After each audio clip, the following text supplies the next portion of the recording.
Olá pessoal, tudo bem com vocês? Sejam mais uma vez bem-vindos aqui ao Arquivos Secretos do Medo. Hoje eu trago para vocês aí a história do escoteiro Marco Aurélio. Marco Aurélio se perdeu em 1985 e permanece um mistério até hoje.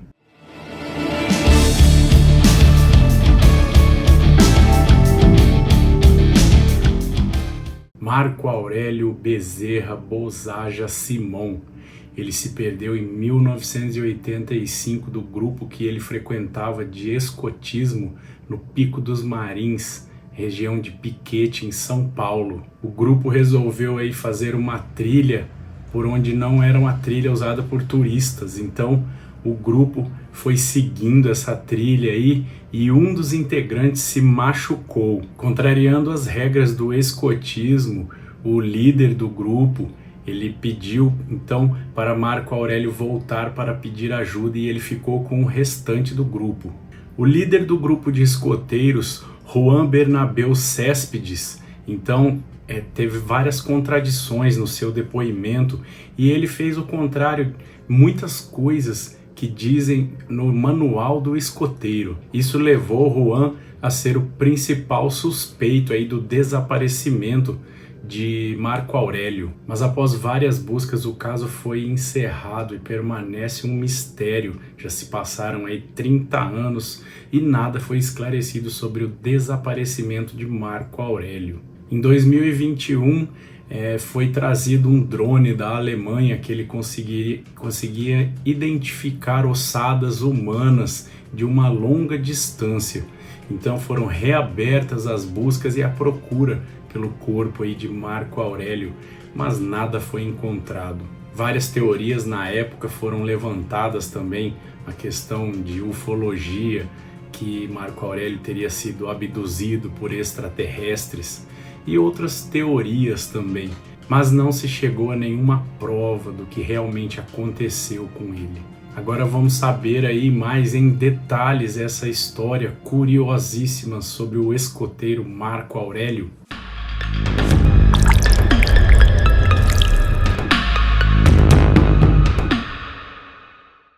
O caso Marco Aurélio refere-se ao desaparecimento do garoto escoteiro Marco Aurélio Bezerra Bozaja Simão durante uma excursão ao Pico dos Marins, no município de Piquete, São Paulo, em 8 de junho de 1985.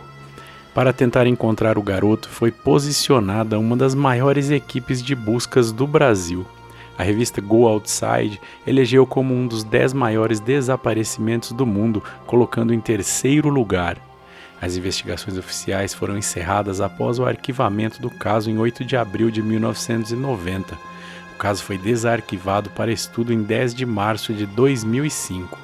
Para a investigação feita pelo jornalista investigativo Rodrigo Nunes, que foi publicada em 2 livros posteriormente compilados em um só, a investigação apresentada no livro aponta inconsistências nos relatos dos garotos escoteiros, do líder deles, da investigação policial e contém diversas teorias e entrevistas de testemunhas da época. O caso foi reaberto para investigação em 2021. As novas linhas de investigação contam com o auxílio de drones com tecnologia alemã que detectam locais que poderiam ter a ossada no Pico dos Marins. A versão oficial do inquérito policial foi produzida a partir de relatos do líder Juan Bernabeu Céspedes e dos escoteiros Oswaldo Lobeiro, Ricardo Salvione e Ramatiz Rom.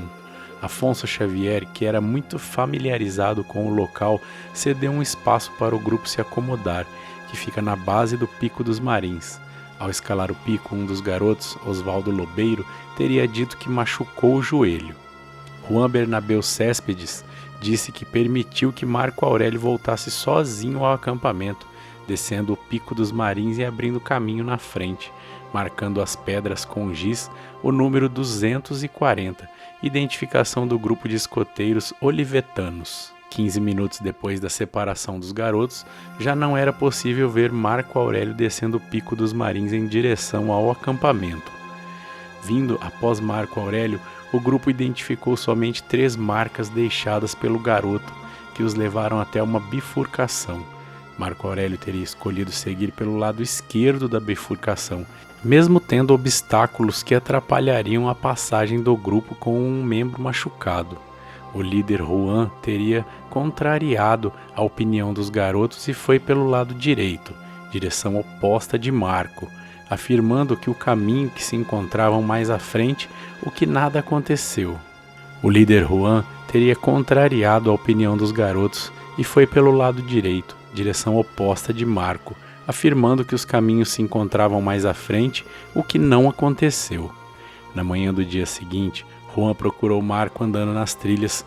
Como não o achou, chamou as autoridades. Após entrevistar o datilógrafo Vicente de Paula Santos, que disse que um major proibiu que ele acompanhasse os depoimentos, tendo que datilografar depois com o delegado Isidro de Ferraz, ditando. Rodrigo Nunes disse que o inquérito policial não é confiável. O guia e voluntário Olindo Roberto Bonifácio, que participou da reconstituição do caso, questionou a versão de Juan Bernabeu Céspedes sobre ter cortado uma árvore, de onde Juan falou que cortou uma árvore. Até hoje não a encontramos. Ivo Simon, pai de Marco Aurélio, por ter muitos contatos na cidade de Lorena, mobilizou através da imprensa as forças armadas nas buscas. Por meio do 5º Batalhão de Infantaria Leve de Lorena, com 180 soldados, bem como o Centro de Operações Especiais com 18 homens. Participaram das buscas ainda 6 alpinistas de Agulhas Negras, helicópteros da Base Aérea da Escola de Especialistas da Aeronáutica de Guaratinguetá e um avião enviado pelo então governador de São Paulo, Franco Montoro. Foram indicadas várias teorias para o desaparecimento. Uma delas foi apontada por um delegado, que sugeriu o possível envolvimento de extraterrestres, devido ao Pico dos Marins ser supostamente uma região com poder magnético. Quando os adolescentes se preparavam para dormir após a segunda noite de buscas, dessa vez próximo ao local que Marco desapareceu, ouviram o som de um grito que foi seguido pelo apito direcionado no matagal. Sabendo que Marco tinha um apito por ser escoteiro, saíram correndo em direção ao matagal, observando apenas luzes azuis que piscaram 3 vezes. O grupo gritou e apitou, mas não obtiveram resposta. A teoria das luzes azuis é sustentada somente pelo grupo de escoteiros que presenciou. Afonso Xavier, que também presenciou o fato, discordou deles, disse que as luzes eram de casas distantes da região. Um depoimento controverso foi obtido do escoteiro Osvaldo Lobeiro, que foi separado dos outros garotos e presenciou Juan Bernabeu Céspedes sendo torturado, sem o acompanhamento do escrivão. Após o fato, a polícia tentou avançar com a hipótese que Juan Bernabeu Céspedes abusou de Marco Aurélio e o teria matado. O resumo do inquérito, divulgado no blog da família, apresenta uma lista de questionamentos nos autos envolvendo o líder dos escoteiros Juan Bernabeu Céspedes. Outro grupo de escoteiros que escalaria o Pico dos Marins passou pelo acampamento e convidou o grupo olivetano para subir juntos. O líder não aceitou. Quando o escoteiro se machucou por volta das 14 horas, o líder autorizou Marco Aurélio a buscar socorro. Caminhou com ele cerca de 100 metros até 2 pedras, indicou o caminho e voltou sozinho até onde estavam os demais garotos. Regra básica em locais desconhecidos é nunca se separar os elementos do grupo, porque o líder de grande experiência no escotismo ignorou isso. O líder e os 3 garotos decidiram regressar à base. Caminharam até 2 pedras e, sob a alegação de que o garoto machucado não conseguiria passar por elas, desceram pela direita, caminho totalmente diferente do seguido por Marco Aurélio. Se conseguisse socorro, como Marco Aurélio reencontraria o grupo se este havia seguido por um caminho diferente. Por volta das 2 da manhã, o grupo chegou à fazenda do seu filino. O óbvio seria perguntar se o escoteiro teria passado por ali. O líder não fez isso. O líder deixou os escoteiros na base e regressou sozinho à montanha para, segundo ele, tentar reencontrar Marco Aurélio. Regressou 5 horas depois sem sucesso. Como antecedentes, o líder foi expulso de outro grupo de escoteiros. Outros depoimentos explicitam sua má conduta. Pedro Teixeira da Silva, industrial, Este não cumpria o regulamento do escotismo, era autoritário, ameaçava os garotos e não admitia ser repreendido. Dr. Pedro Orlando Petreri, dentista, modo estranho de comportamento, frio com conduta que às vezes fugia ao normal de uma pessoa sã. O laudo da reconstituição só foi fornecido após longo tempo e o pai do garoto ter recorrido à corregedoria da Polícia Civil. O laudo foi tendencioso, apontando apenas indícios de fuga do garoto. Ao conceder uma entrevista à Rádio Mantiqueira, o delegado questionou o tempo que o grupo de escoteiros levou para subir o Pico do Marins. O grupo de escoteiros dirigido por Juan havia perdido o caminho na ida e na volta, pois na ida gastou 6 horas, das 8 da manhã às 14 horas, numa caminhada que pela trilha comum, batida e assinalada, não se leva mais de 1h30. No terceiro dia de buscas por Marco Aurélio Simão, ocorreu um incêndio de grandes proporções no Pico do Marins. 2 delegados, George Henry e Bayer Lane, que presenciaram o fato, questionaram se o possível incidente não teria sido proposital para atrapalhar as buscas, pois aquele seria o primeiro dia em que os dois iriam trabalhar no caso Marco Aurélio.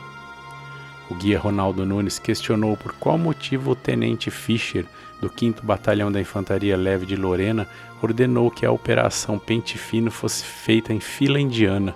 Mesmo com o erro apontado, o tenente ignorou. O retrato atual do irmão gêmeo de Marco Aurélio, Marco Antônio, foi divulgado em um cartaz em 2013 para ajudar nas investigações com a descrição no blog da família. De acordo com as características do irmão, Marco Aurélio deve estar hoje com aproximadamente 80 quilos, 1,70 m e 40 anos. Entre os sinais característicos estão estrabismo acentuado no olho esquerdo e uma cicatriz de cirurgia no abdômen. Foram feitos testes de DNA em 5 pessoas que afirmavam ser Marco Aurélio. Todos deram negativo.